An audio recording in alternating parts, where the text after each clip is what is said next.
Mesdames et messieurs, bonsoir. Bienvenue dans 100% Perspective, votre nouvelle émission économique.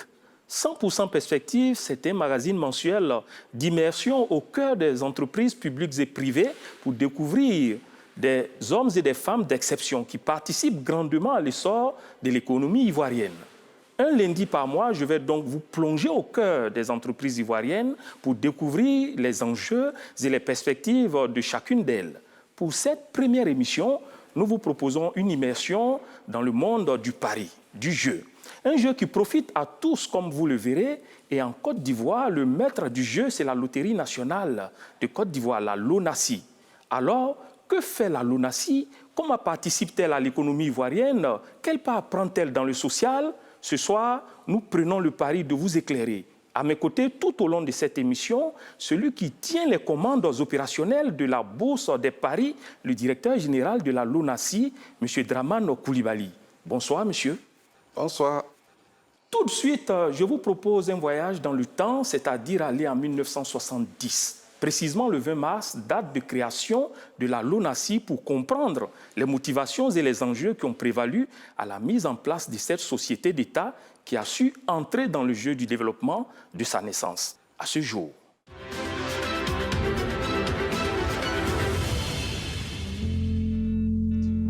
En 1970, l'État de Côte d'Ivoire décide d'encadrer les jeux de hasard et crée la LONASI, la Loterie nationale de Côte d'Ivoire. Il y avait des tontines qui étaient organisées, mais qui faisaient l'objet d'un imbroglio total. Donc le président Houphouët-Boigny a pris un décret pour mettre en place donc, la Loterie nationale de Côte d'Ivoire. Société d'État, elle se développe durant ses 20 premières années avec les premiers jeux de tirage et de grattage. Mais ce n'est qu'à partir de février 1990 que la LONASI va réellement se développer grâce à différentes offres de jeux. Les résultats aujourd'hui que nous avons, 205 milliards, c'est parce qu'il y a eu, à un moment donné, un fondateur, il y a eu un initiateur, il y a eu un organisateur, il y a eu quelqu'un qui a posé un plan, et puis aujourd'hui, on arrive à des réalisations, je dirais, records, quoi. Cette restructuration a permis à cette institution de voir son chiffre d'affaires progresser rapidement. En à peine 30 ans, la LONASI a multiplié par 100 son chiffre d'affaires, passant ainsi de 2 milliards de francs CFA en 1992 à plus de 200 milliards de francs CFA en 2019. Nous sommes en plein processus de digitalisation de l'activité. Donc les paris, dans les mois qui viennent, les paris vont te prendre à partir donc du téléphone portable. Aujourd'hui, la LONASI est une société citoyenne et l'année 2021 devrait marquer une nouvelle ère dans son histoire grâce à la digitalisation de ses services. Monsieur Coulibaly, au regard de cet élément, vos chiffres ont véritablement décollé ces dernières années. Qu'est-ce qui explique cela? Oui, les chiffres ont véritablement décollé, effectivement. Et c'est dû à un système de management intégré, mais c'est dû surtout à la mise en place de produits que nous proposons au public, des produits vraiment adaptés aux besoins du marché. Pour 2020, vous tabliez sur un chiffre d'affaires de 245 milliards de francs CFA. Est-ce que cet objectif a été atteint? Nous tablions sur 245 et nous avons largement dépassé cet objectif. Et nous sommes allés jusqu'à 283 milliards. 283 milliards, ça veut dire que vous avez dépassé vos objectifs. C'est ça. Pendant que les entreprises ont crié à cause de l'impact de la Covid, vous n'avez pas été touché par cette pandémie. Si nous avons atteint 283 milliards, ça n'a pas été du tout repos parce que nous avons été véritablement impactés aussi par la crise sanitaire. Et notamment au niveau des hippodromes, les hippodromes sur lesquels les chevaux courent, ces hippodromes ont été fermés pendant un moment donné. Donc il n'y avait plus de courses qui étaient proposées au public. Et puis aussi au niveau du pari sportif, il n'y avait plus de matchs. Donc les championnats étaient arrêtés. Donc cela a impacté notre chiffre d'affaires et ce n'est pas moins de 9 milliards que nous avons perdus. Vous êtes en train de nous dire que si la crise pandémique n'avait pas existé, vous seriez allé beaucoup plus loin que Certainement, dans la course. Certainement. Nous serions allés beaucoup plus loin, mais nous avons quand même maintenu le cap. Nous avons terminé l'année à 283 milliards. Quand vous avez un chiffre d'affaires de 283 milliards, alors que vous aviez une prévision de 245 milliards, est-ce que cela veut dire que le nombre de parieurs a augmenté? Il y a de plus en plus de joueurs? Oui, non seulement il peut y avoir de plus en plus de joueurs, mais c'est-à-dire c'est l'offre produit qui a été tellement alléchante que les joueurs se sont adonnés à ces jeux-là. Vous avez certainement dû faire aussi face à la concurrence, à une concurrence sauvage due à des loteries informelles. Quel est le point de la situation aujourd'hui? Nous sommes l'une des sociétés qui a le plus de concurrence déloyale, parce que quel que soit le produit, vous avez toujours des gens qui essayent d'organiser des jeux parallèles. Ça ne nous sommes pas épargnés en tout cas. On va rester dans les chiffres, M. Koulibaly. On a parlé de 283 milliards de francs CFA. Comme toute entreprise, vous avez des charges qui peuvent être variables ou fixes. En définitive, quel est le résultat net que dégage la LONASE aujourd'hui? Il faut que je vous explique un peu la structuration du chiffre d'affaires. Dans le chiffre d'affaires, vous avez ce que nous appelons le taux de retour aux joueurs. C'est-à-dire que, pour parler terre à terre, c'est ce qu'on va distribuer aux gagnants. Donc, il fait une moyenne d'à peu près 60% de ce qu'on aura récolté. Donc, si nous avons récolté 100, nous allons redistribuer 60. Et ce résultat net, il est de combien? Non, ce résultat net peut varier de 50 millions à 200 millions. À 200 millions. C'est ce que nous redistribuons comme dividende. Et avec ce montant, avec ce chiffre d'affaires, avec ce résultat net, vous vous classez à quel niveau dans les entreprises d'État? L'année dernière, au mois de septembre, quand le ministère du Budget et du Portefeuille de l'État a organisé le concours de la meilleure entreprise, nous avons eu le premier prix de la meilleure performance économique et financière et le prix d'excellence de la gouvernance des entreprises. D'accord. Vous avez évolué dans le temps. À 50 ans révolus aujourd'hui, quelles sont les valeurs qu'incarne la société? C'est des valeurs de partage. Des valeurs de partage parce que nous redistribuons des gains et nous faisons des œuvres sociales. Donc nous partageons ce que nous gagnons. Nous allons accueillir maintenant un des parieurs, un des heureux que vous faites au cours de l'année chaque fois. C'est M.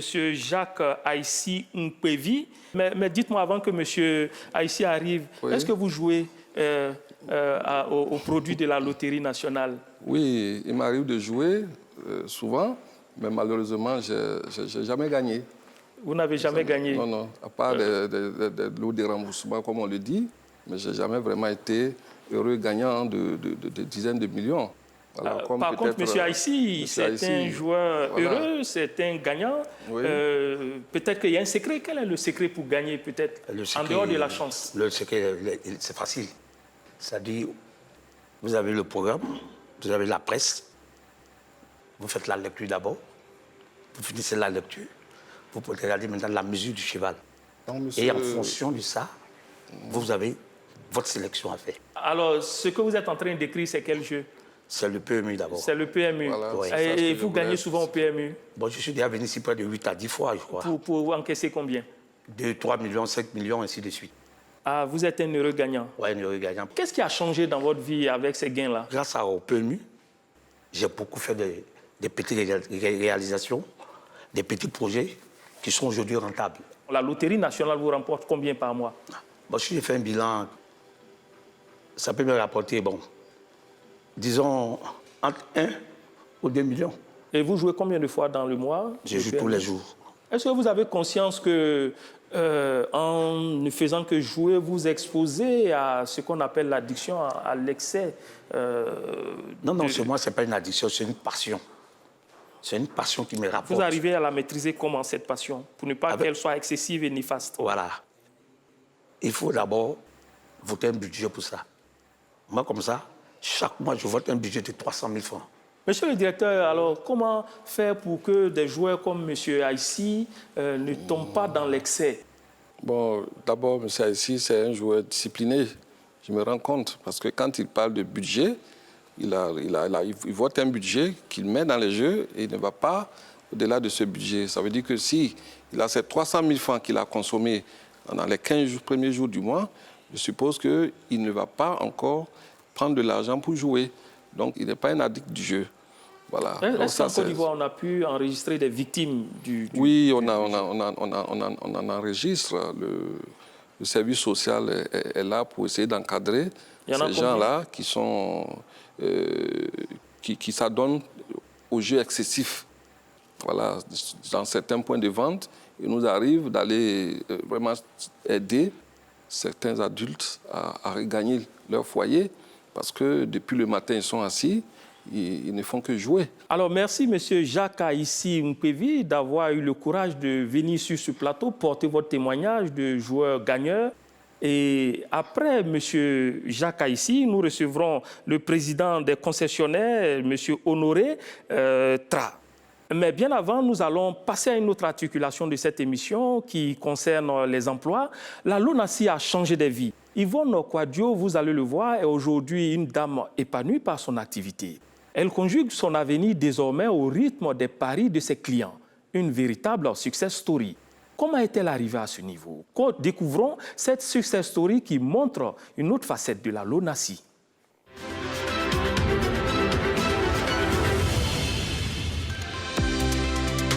Quartier Gonzagueville, commune de Port-Bouët. Yvonne est propriétaire de 4 points de vente de jeux de hasard depuis une quinzaine d'années. J'ai commencé à travailler depuis 1997 pour des gens. Et ensuite, c'est en 2004 que j'ai été moi-même propriétaire de ma première machine. C'était en 2004. À ses débuts, Yvonne travaillait pour d'autres 12 heures par jour et gagnait à peine 50 000 francs CFA par mois. Grâce à sa persévérance, elle possède désormais 6 machines, dont chacune d'elles lui rapporte entre 200 000 et 300 000 francs CFA par mois. Ce que j'ai gagné au départ, il me disait que c'était suffisant. Mais au fur et à mesure, Dieu m'a fait grâce. J'ai eu un peu plus de machines et puis bon, ça a augmenté ce que j'ai gagné avant. Mère célibataire, Yvonne est devenue une véritable chef d'entreprise. Elle emploie désormais 7 personnes et ne compte pas s'arrêter là. Son objectif aujourd'hui, faire de sa fille une entrepreneuse comme elle.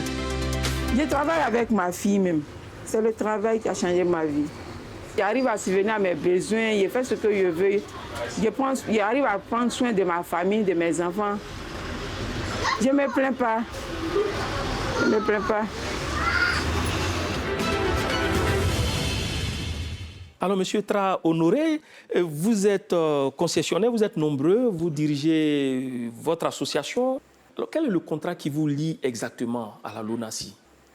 Le contrat qui nous lie à la LONASI, ce contrat est en fonction de chaque produit. Je veux dire tout simplement que le PMU a son contrat, le ALR qui est le PLR, qui est un autre produit aussi de la LONASI, a son contrat. D'une manière générale, quel est le trait commun? Le trait commun, le contrat traite de quoi?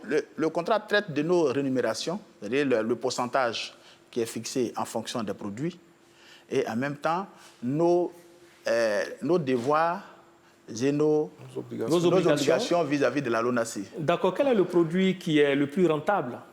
Bon, c'est en fonction du temps. Hein. Avec l'année que j'ai passée à la LONASI, au premier abord, c'était le millionnaire, en son temps, en 1993. Et après le millionnaire est venu le PMU, dont on parle.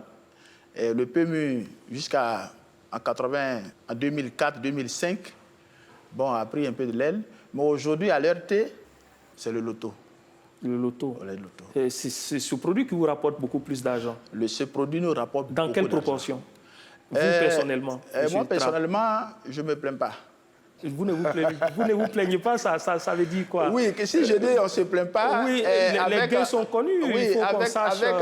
voilà. Avec l'activité qu'on fait, quand je dis on ne se plaint pas, on a au moins entre 1 à 2 millions par mois pour certains. Entre 1 à 2 millions par mois pour certains. Oui. Voilà. Donc, c'est pourquoi j'ai dit on ne se plaint pas. Déjà, ils ne se plaignent pas, ils gagnent combien en général? Bon, comme il a parlé du produit loto, je crois au produit loto, ils ont 13%. 13% de commission sur les ventes. Sur les mises, c'est ça? Sur les ventes. Sur les ventes. Ouais. D'accord. Monsieur Trab, sans vous laisser influencer par votre voisin, qu'est-ce que vous attendez dans le cadre de l'amélioration de ce contrat avec la LONASE? Bon, en ce qui concerne le loto, je peux dire ouvertement que ça va. Mais par contre, les produits tels que le PMU, qui est le grand frère du loto, c'est vrai, le DV a fait un bond l'année dernière en nous donnant encore 1% sur le pourcentage parce que le gain à distribuer là-bas est élevé.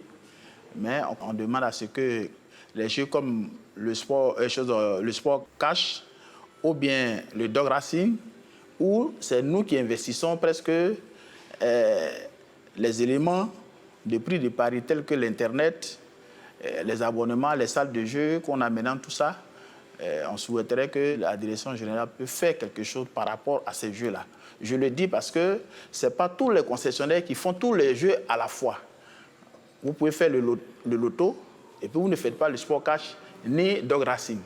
Donc du coup, celui qui fait le loto, il est à l'aise. Et par contre, celui qui fait le dog racing ou bien sport cash, il y a des petits grincements dedans. C'est pourquoi, en tant que président de concessionnaire de la LONASE, je souhaiterais que si l'État lui permet de faire quelque chose à l'endroit des concessionnaires. D'accord. Concessionnaire, vous êtes au moins 4000 personnes. Ce sont autant d'emplois qui sont créés. Monsieur le directeur général, monsieur Koulibaly, exactement, il y a combien d'emplois que génère votre activité de loterie? Notre activité ne génère pas moins de 20 000 emplois indirects. Parce qu'il faut reconnaître qu'en termes d'emplois directs, nous sommes 555 à peu près, comme personnel qui travaille sur les sites de la LONASE. Maintenant, à travers les concessionnaires, c'est des emplois indirects. Parce que chaque concessionnaire peut avoir 2 à 3 personnes sous sa gestion. Donc, quand vous mettez l'un dans l'autre tous ces aspects, on n'a pas moins de 20 000 emplois que nous créons. Ce sont des personnes souvent qui travaillent dans l'informel. Qu'est-ce que vous faites pour les transformer en entrepreneurs, en véritables opérateurs économiques qui comptent donc dans le tissu social et économique ivoirien? Oui, parce que tel qu'il a parlé tout à l'heure du loto, pour un vendeur de loto qui a quitté le secteur informel pour réintégrer la LONASE, pour vendre les produits de la LONASE, ces gens-là se positionnent comme des véritables entrepreneurs parce qu'ils ont un certain nombre de vendeurs sous leur coupe.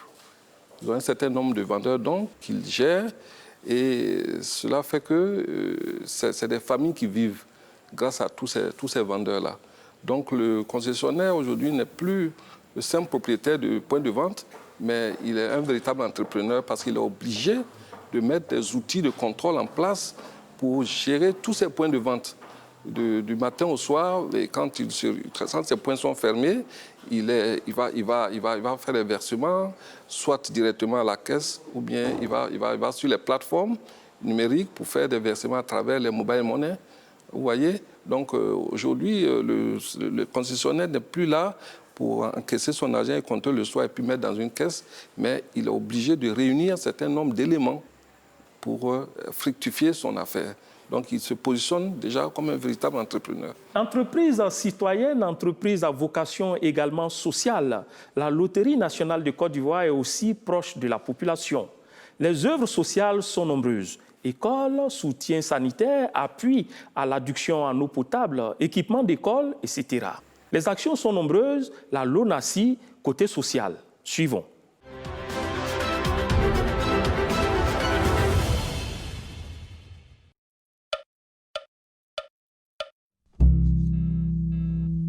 Chaque année, depuis 50 ans, la LONASE alloue une partie de ses bénéfices aux œuvres sociales. Des projets comme la construction et la rénovation d'écoles, de maternités, de dispensaires se font aussi bien en milieu rural qu'en milieu urbain.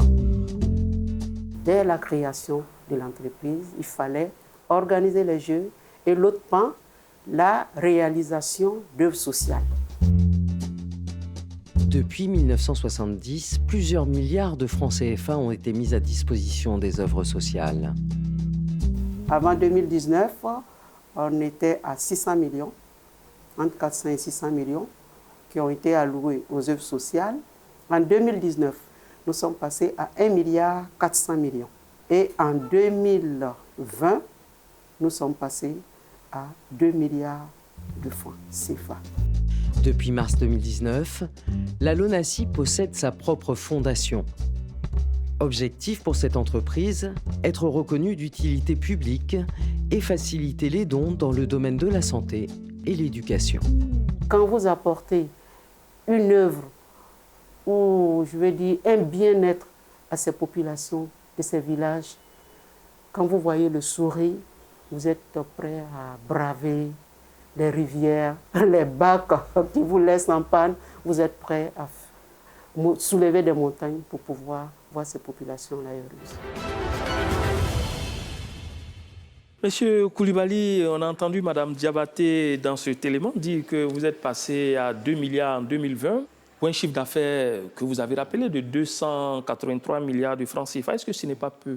Non, ce n'est pas peu parce qu'il faut savoir que nous sommes partis de loin.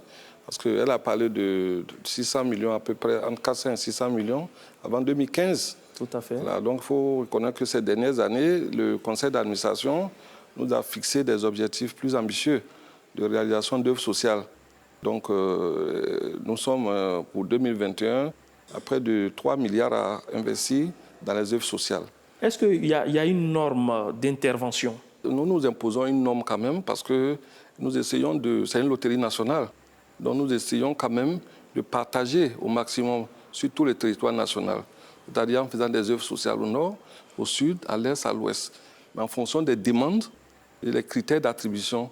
Donc nous avons quand même des critères bien spécifiques que nous prenons en compte pour réaliser nos œuvres sociales. Quel est le critère de sélection des œuvres que vous réalisez? D'abord, la présence de la LONASI, c'est-à-dire la contribution. Est-ce que nous avons réalisé beaucoup d'œuvres sociales ici, cette année, au nord? Et si nous avons réalisé plus au nord, non, nous faisons fort de réaliser cette année un peu plus au sud et l'année prochaine à l'est ou à l'ouest. Et puis aussi, ça dépend aussi de la spécificité des besoins des régions. Parce que dans certaines régions, vous n'avez pas, par exemple, d'eau potable. Quand on se rend compte qu'ici, il n'y a pas d'eau potable, les populations sont dans un besoin criard d'eau potable, donc nous faisons construire un château. Mais quand vous allez dans une région, vous vous rendez compte que les gens sont en train de travailler, vont en classe sous des abris de fortune, et que vous avez eu une demande pour venir construire une école là, vous ne pouvez que vous dépêcher pour aller offrir à ces enfants un abri pour bénéficier aussi de l'éducation. Vous donnez le sourire aux populations. Voilà, il faut donner le sourire aux populations. C'est pour ça qu'on a toujours parlé de partage. Partage, partage, partage. Vous êtes directeur général de la LONASI depuis 2017, si je ne me trompe pas. Le 14 juillet 2017. Bientôt 4 ans. Oui. Alors, en tant que manager, qu'est-ce qu'on doit retenir? Quelle sera la touche Coulibaly, l'empreinte Coulibaly dans cette société? Nous avons épousé une nouvelle manière de travailler, une nouvelle démarche, c'est-à-dire travailler comme la tutelle nous demande, selon un plan stratégique de développement, mais aussi selon un plan de travail annexé au budget. Donc aujourd'hui, tout le personnel est engagé dans la planification des activités. Ce qui n'était pas le cas peut-être il y a quelques années, mais aujourd'hui, c'est cette démarche que nous avons adoptée et qui fait de nous une entreprise vraiment performante. Et puis, je parlerai aussi de l'achèvement des projets que nous avons engagés, qui me tient particulièrement à cœur. C'est-à-dire, c'est le projet immobilier, c'est le projet de construction siège. Donc, je serai très à l'aise, très, très, très heureux, très fier qu'en partant de cette institution, j'ai laissé au moins aux agents un cadre de vie agréable et qui est d'abord en leur offrant un projet immobilier et en leur offrant un siège digne de ce nom. Merci, M. Dramane Coulibaly. Je rappelle que vous êtes le directeur général de la Loterie nationale de Côte d'Ivoire, LONASI. Merci. Nous sommes au terme de cette première émission de 100% Perspective. J'espère que nous vous avons aidé, grâce à ce décryptage, à mieux comprendre le fonctionnement de la LONASI, ainsi que son rôle et son impact dans l'économie ivoirienne. Vous retrouverez 100% Perspective un lundi par mois. Pour revoir l'émission de ce soir, rendez-vous sur la chaîne YouTube de la RTI ou sur son site www.rti.ci. Je vous souhaite une belle soirée sur RTI 1.